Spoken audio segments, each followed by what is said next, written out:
السلام عليكم واهلا بكم مشاهدينا الكرام في قناة دير تيوب.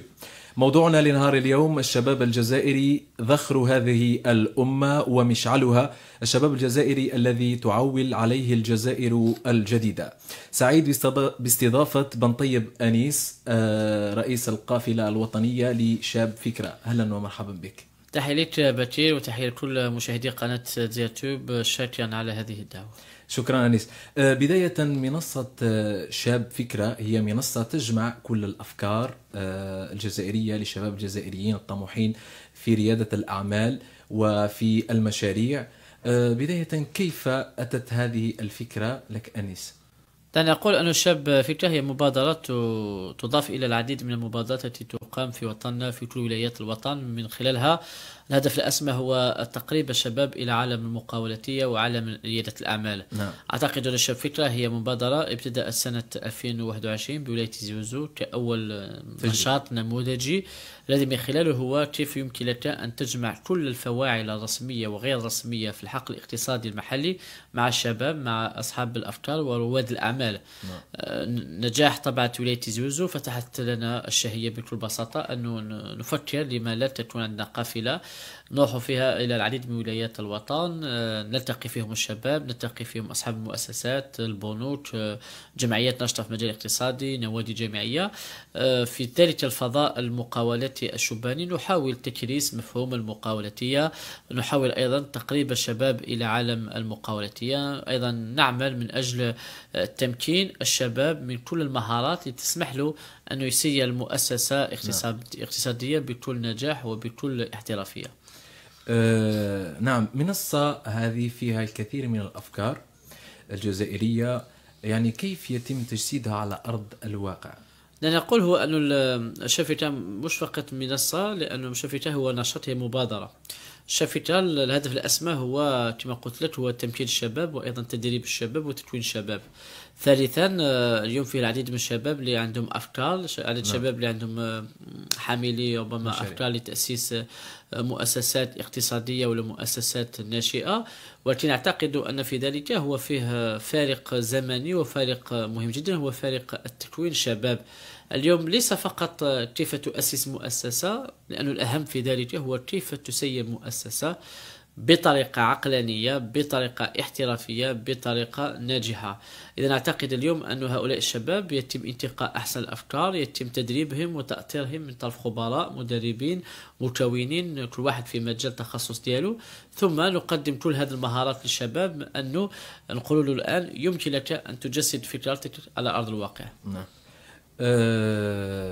في المرة الأخيرة قمتم بمراسيم الأخيرة للطبعة الثانية للقافلة الوطنية، يعني هو التقاء للشباب الجزائري من أجل تبادل الخبرات في مثل هكذا أشياء. يعني كيف كانت الطبعة الثانية وما هي المميزات الطبعة الثانية؟ تقريبا منذ 4 أيام تم إصدار الستار على طبعة ثانية لشاب فكرة. طبعة كانت بالنسبة لي فيها كثير من التحديات وصعوبات، لأنه أول شيء هو تم اختيار ولايات بعيدة جدا عن العاصمة. أذكر ولاية النعامة، المغير، برج باجي مختار. أيضا كانت طبعا مميزة، حيث أنه حاولنا تقريب حتى دور الجالية اليوم في بناء الوطن عن طريق تنظيم نشاط مع عميد مسجد باريس الكبير، من خلاله هو تقريب حتى الجالية الجزائرية المقيمة في الخارج إلى عالم الاستثمار وعالم المقاولاتية في وطننا. في طبعة ثانية كان فيها تقريبا أزيد من 8000 مشارك، 340 وتقريبا أزيد من 340 فكرة تم استقطابها من طرف الشباب مختلف ولايات الوطن.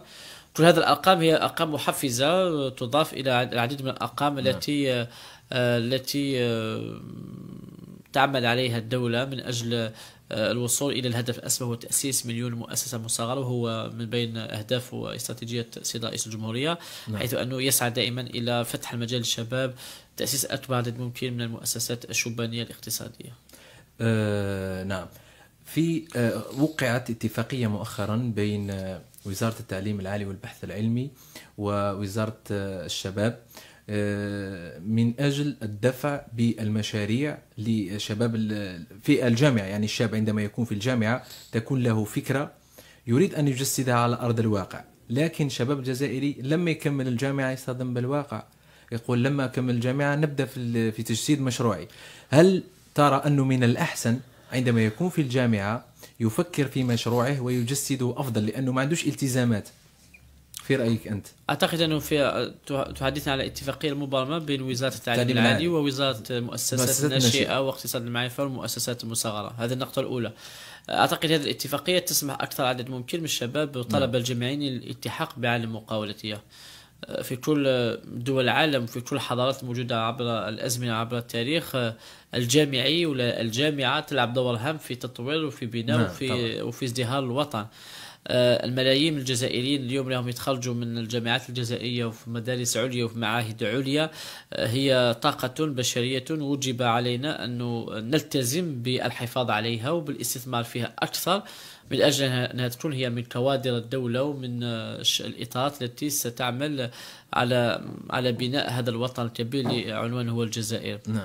ثالثا، أعتقد اليوم أنه داخل الجامعات فيه الكثير من الشباب والطلبة اللي عندهم أفكار، اللي عندهم اختراعات وابتكارات، اللي قادرين حنايا ربما كشباب أو حتى الدولة بكل مؤسساتها المحلية والوطنية أنها تؤثر هؤلاء الطلبة وتدعمهم وتفتح لهم الباب أكثر للولوج إلى عالم مقاولتية. نريد جيل جديد مقاولاتي، جيل منتج، جيل حامل أفكار، ولا نريد جيل حامل سير ذاتية ويتجول من مؤسسة إلى مؤسسة باحثا عن فرصة عمل. لأن اليوم صراحة بيناتنا هو أنه فيه سوق شغل أصبح يتغير جدا، وفيه ربما مهن ستندثر وفيها مهن جديدة لابد أن نتأقلم معها. مثلا الاقتصاد الرقمي في العالم الآن هو يعادل ميزانيات دول مجتمعة مع بعضها.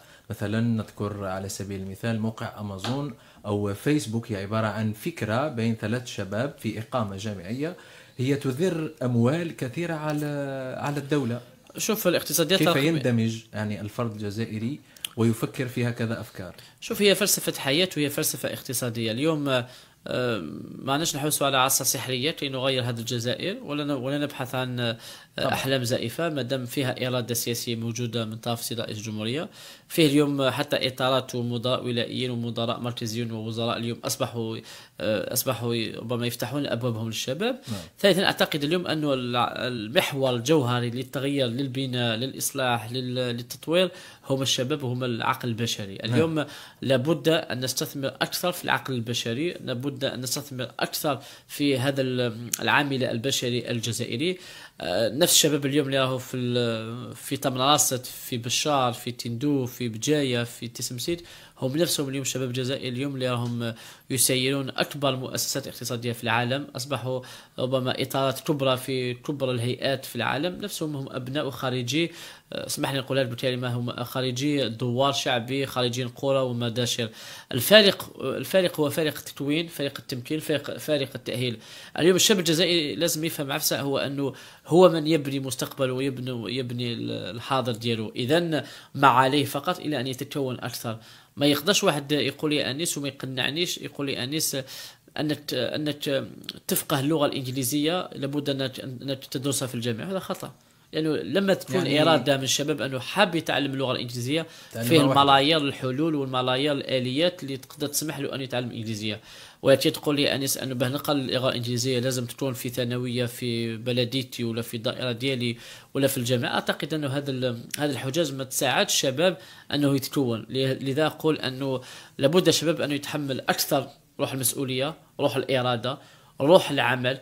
لأنه في الآخر مطاف دائما قلت أننا دائما نبدأ من نقطة صفر، ولكن أهم شيء هو أنه كل واحد يتحمل التاريخ دياله والنتيجة اللي هو حاب يوصل إليها. لنا نماذج، لنا قصص نجاح محلية رائعة جدا في وطننا. نعم. أنيس، في قوانين جديدة يعني تخدم الشاب الجزائري، ورئيس الجمهورية يحث دائما على دعم الشاب الجزائري، يعني كيف ترى هذه المبادرة؟ يعني مبادرة قوانين جديدة يعني تخدم الشاب الجزائري، من بينها أنه إنشاء وتأسيس وزارة خاصة بالشباب يقودها شاب جزائري. شوف، دعني أقول هو أنه سيد رئيس الجمهورية عبد المجيد تبون فهم رسالة الشباب وفهم رسالة الجيل 2023. دعني أقول لك اليوم أن رئيس الجمهورية في كل خطاباته وفي كل خرجاته وفي كل لقاءاته دائما يتكلم على النقطتين: المقاولاتية والشباب، لأنه فاهم هو أن اليوم الشباب يحتاج إلى مناخ اقتصادي جديد جدا. نعم. الشباب اليوم يحتاج إلى بيئة اقتصادية تساعده. الشباب الجزائري اليوم المحلي المتواجد في كل ولايات الوطن عنده أصدقاء وزملاء في كل دول العالم، أصبح يقارن. قلت مثلا أن تتأسس مؤسسة في دولة ما في 24 ساعة. علاش احنا مثلا باش تأسس مؤسسة اقتصادية لازم على الأقل يعني شهر. يعني تسهيل هذه المقارنة وهذه المقاربة مش يعني أو يتضمن من هذا الوطن، لا. وتقول لك يمكن لنا حتى أنه في وطننا أنه يكون عندنا آليات أنه نأسس مؤسسة في ظرف أسبوع ويكون عندي كل الأطر القانونية. الشاب الجزائري اليوم هو غيور على وطنه، إذا بقي في هذا الوطن هو فقط مؤمن أنه فيه قضية التغيير. نعم. إذن رئيس الجمهورية بعدما تم تأسيس وزارة خاصة بالمؤسسات الناشئة أسس تسلسل من القوانين: قانون المؤسسات الناشئة، قانون الحاضنات، قانون المقاول الذاتي، قانون الدور المقاولاتية الموجودة داخل الجامعات. يعني إذا كلها قوانين تصب في قالب واحد لخدمة الشباب الجزائري. شوف، تصب في قالب آخر في خدمة الشباب أيضا هو التمكين قانوني، لأنه علاش باش تنجح في البيزنس لازم قاعدة قانونية قوية جدا.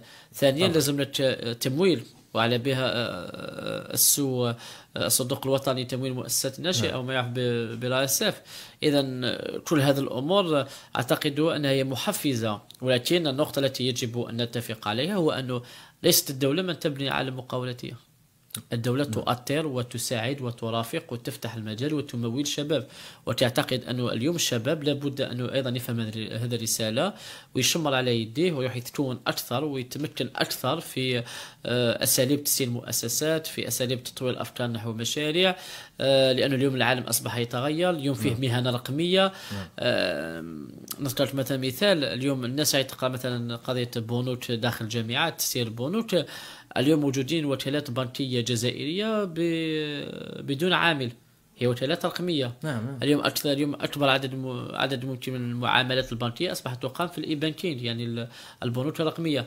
إذن هو دليل هو أنه في السنوات المقبلة الناس تتخرج في تكوين بنك ما يتلقاش فرصة العمل، وهذا عادي جدا لأن اليوم العالم أصبح يتغير.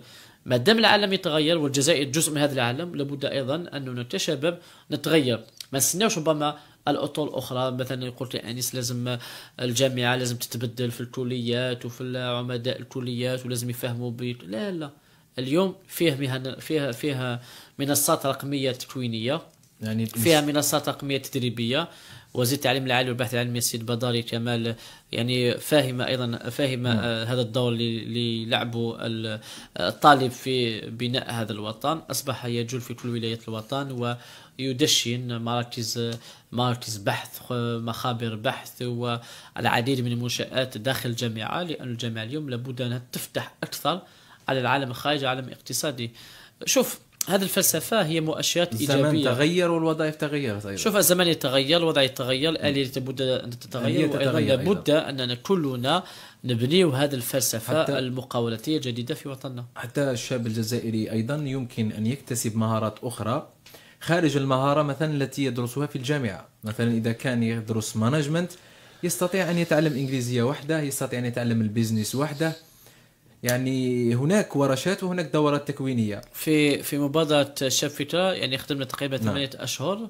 مصمم الذي صمم لنا كل منشورات وكل الأعمال في القافلة الوطنية الشاب فكرة تخصصهم خارج كلية الطب في جامعة بن عكنون، وهو أيضا ابن ولاية ميلا من فالجوة. محمد بوطرح قاري طب 7 سنين، ولكن أيضا عنده مهارة في التصميم، والحمد لله راهو يعني كما قلت قادر يكون هو فريلانسر او يخدم العديد من المؤسسات، واصبح يعني يقوت نفسه ويأسس ربما الى يكون عنده استقلاليه ماليه. مثل هذه النماذج ايضا هي نماذج موجوده في كل ولايات الوطن. اذا اعتقد اليوم هي نقطه التحول، هي نقطه المبادره والفهم الحقيقي لما هو محل اعرابك في هذه البيئه الاقتصاديه. نعم. يعني المؤسسات الناشئه واقتصاد المعرفه هو خلاق للثروه. يعني هل يمكن أن تعول عليه الجزائر يعني مستقبلا؟ شوف، هي ماشي قضية تعول ولا ما تعولش، مش هذا أهم شيء. هو اليوم قل يا أنيس، ماذا يمكن لنا اليوم أن نعمل من أجل بناء هذا الواقع الاقتصادي الجديد جدا؟ نعم. اليوم وزير المؤسسات الناشئة واقتصاد المعرفة والمؤسسات المصغرة سيدي ياسين وليد مهدي أو ينشط وفق كل إطارات الوزارة من أجل إيجاد هذه الحلول التي ترافق الشباب من أجل بناء هذا المناخ الاقتصادي الجديد جدا. ونحن نعيش هذا في هذه 3 أيام قمة إفريقيا للمؤسسات الناشئة في الجزائر. كل هذه المبادرات اللي يقوم بها هو أيضا في آخر المطاف هو تأسيس إلى مناخ اقتصادي جديد جدا، فلسفة اقتصادية. اليوم إن شاء الله نتمنى أنه في السنوات المقبلة إن شاء الله يكون عندنا مؤسسات ناشئة جزائرية إفريقية، جزائرية عربية، جزائرية أوروبية، أمريكية. لأنه علاش؟ أؤمن أن العقل البشري الجزائري قادر أنه ينتج وقادر أنه يبدع وقادر أنه يخلق العديد من الفرص. أنيس، كسؤال أخير، الشاب الجزائري الطموح طبعا، نعم. الشاب الجزائري الطموح عندما يكون في الجامعة تراوده فكرة ربما يريد أن يجسدها على أرض الواقع. هو لا يجسدها وهو في الجامعة، لما يتخرج من الجامعة يبدأ في تجسيد تلك الفكرة. أقول يعني تكون له التزامات، مثلا يبحث عن وظيفة، يبحث عن زواج، يبحث عن بناء مستقبل، عن بناء مشروع. لما كان في الجامعة ما كانش عنده هذه الالتزامات. يعني ألا ترى أنه يفكر في هذا المشروع أو في هذه الفكرة عندما يكون في الجامعة؟ شوف، نكون معك واقع في هذا الأمر. أنا شخصيا لما كنت في الجامعة جاتني فكرة باش ندير مثلا مشروع، ولكن ما جسدتش الفكرة والمشروع عندما كنت في الجامعة. لما كملت القراية حبيت نديرها، جاتني التزامات لأن بحثت على وظيفة، باش نشري، باش ناكل. شو أنا أقول لك، هو أن اليوم تجسيد الأفكار ما عندهاش علاقة راك متزوج ولا راك أعزب ولا راك في الجامعة ولا ماكش في الجامعة ولا راك مستقل ماليا ولا راك تسكن في الدوار ولا في مدينة. أعتقد اليوم هو أن التجسيد فكرة يعود إلى عامل آخر، هو هل فكرة أصلا قادرة تصلح في الميدان ولا لا. اليوم أي واحد فينا اليوم نخرج منها من هذا البلاطون نمشي في القبة، نمشي في العاصمة، الشات يعني كل شاب قد يقول عنده 20 ولا 40 فكرة ويقول لك عندي أفكار. أهم شيء ليست الفكرة بقدم هو كيف يمكن لك أن تطور فكرتك نحو مشروع، وكيف يمكن لك أن تجد تلك الفكرة الخلاقة التي ستكون صح في أرض الواقع، فكرة منتجة وتعود عليك بالفائدة. ثالثا أعتقد هو أنه أهم شيء هو في البروفيلين، يعني البروفيل تاع الشاب المقاول. نكون واقعيين، ليس كلنا يمكن أن نكون رواد أعمال ناجحون، عادي جدا. ليس كلنا يمكن أن نكون مقاولين. يمكن أن تنجح، يمكن أن لا. مش قد يمكن أن تنجح. المقاول اليوم هو بروفيل هو يعني هو نمط بشري، هو عقل بشري. باش تأسس مؤسسة لازمك الصبر، لازمك الجرأة، ولازم تكون شجاعة، لازم يكون عندك ثقافة قانونية، ثقافة مالية، ثقافة بنكية، لازم يكون عندك شوية تسيير، شوية اقتصاد، شوية محاسباتية، شوية قوانين، شوية قانون العامل. يعني في هذا الشاب المقاول ما راهوش ديال طابيروج ديال الخرج من الجامعة يلا مرحبا هات ريجستر كوميرس روح تخدم، مش هكا. انا اعتقد اليوم هو انه الشاب لابد يكون عنده واحد الثقافة الشاملة اللي تسمح له انه ليس اهم هو تأسيس مؤسسة، الاهم في ذلك هو كيفاش تقدر تسير مؤسسة، كيفاش تقدر تجيب زبائن، كيفاش تقدر تبيع البرودوي تاعك. اذا ما تقدرش دير هذه الامور فعلا في البداية هو ان مشروعك فاشل. ما تقدرش تبني الاقتصاد بالسوسيال. السوسيال بمعناته كل شيء مليح، كل شيء سهل، كل شيء مريقل. تفتح مؤسسه غدوه يجيوك زبائن، غدوه يطبوا عليك في الباب، تروح دير اجتماع تجيب الشكل. لا، العالم المقاولاتي يحتاج الى بعض الامور ولا لي بارامتر اللي يكونوا عند الشاب، ميكانيزمات ولا دي بارامتر عند لو جون. سيتو لو جون اليوم علاش مثلا تلقى واحد خدم في بواد دو كومونيكاسيون، خدم 10 سنين وبعد اسس مؤسسه. 10 سنين هي عامل خبره، هذه الخبره حنايا مهم جدا في بناء الاقتصاد. ما تقدرش واحد عنده 10 سنين خبره وواحد عنده ما باش انايا عنده دبلوم تقولوا راكم في نفس الكفه في الميزان وراكم راح تنجحوا. لا، 10 سنين في الخبره يعني او دار عمل ميداني، عنده نتورك، عنده شبكه علاقات، عنده خبره ويعرف زبائن، يعرف مدراء مؤسسات، يعرف مصانع، او عنده خبره. واحد عنده دبلوم سي سا دو فاسون صار يدير. اهم شيء في ذلك هو اليوم الشاب اللي راح يتخرج من الجامعه ولا اللي حاب يدخل الى العالم المقاولاتيه، ادعوه الى شيئين. الشيء الاول هو مكن نفسك من مهارات. كل ما تعلمت تقليل، اتعلم الماكسيموم، ميتريزي، اتعلم اللغات، دير علاقات، شارك في صالونات، شارك في معارض، روح المحاضرات، اتلاقى رجال اعمال، خالط هذا الموند، احتكاك يعني الموند تاع هذا تاع رجال الاعمال ورواد الاعمال. ارتحت تتعلم بزاف، اسمع قصص ديالهم. هذه النقطه الاولى. النقطه الثانيه، انصحك بنوع من الخبره، وهذه الخبره تلقاها في الميدان. نعم. صادي مثلا انت احتكاك، صحفي حاب تولي مثلا مدير مؤسسه اعلاميه، حقك المشروط وحلمك، حقك واحد ما غادي يمنعك من هذا الامر طبعا. ولكن نقول لك اخدم في مؤسسه اعلاميه، كون صحفي، روح مثلا ولي مدير تحرير، ولي رئيس تحرير، ولي منسق تحرير، ولي مدير عام، تعلم. هذه المسؤوليه، هذه الامور، هذا واش راح تتعلم راح يساعدوك لما تاسس مؤسسه تسيرها بالاحترافيه وتنجح ان شاء الله. وهذه ربما هي رسالتي الختاميه. شكرا لك أنيس بن طيب لحضورك معنا، وشكرا لكم متابعينا الكرام. سلام. طازج، حلة جديدة وذوق أروع. زيرتوب، أول قناة إلكترونية في الجزائر.